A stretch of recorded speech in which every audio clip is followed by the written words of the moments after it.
Pasukan gergasi Brazil akan berdepan pasukan Norway dalam aksi pusingan 16 Piala Dunia yang akan berlangsung pada Isnin ini.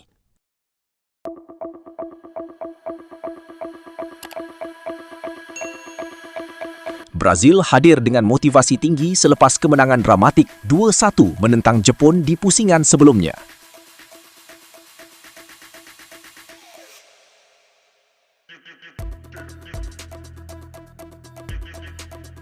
Dipimpin oleh bintang sensasi Vinicius Junior yang telah meledak 4 gol dalam kejohanan ini, Brazil kini lebih fokus untuk memburu gelaran juara dunia ke-6 mereka.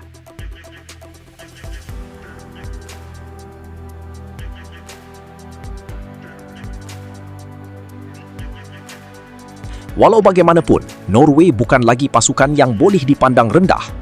Erling Haaland terus membuktikan statusnya sebagai penyerang berbisa apabila menjaringkan gol kemenangan menentang Ivory Coast di pusingan 32.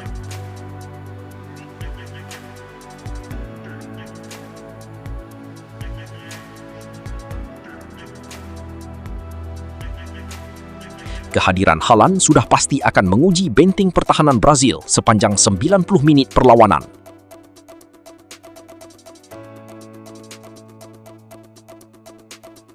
Perlawanan ini dijangka sengit kerana kedua-dua pasukan mempunyai gaya permainan yang berbeza. Brazil yang terkenal dengan corak serangan pantas dan teknikal akan berdepan cabaran taktikal daripada Norway yang sering menggunakan kekuatan fizikal dan serangan balas melalui Haaland.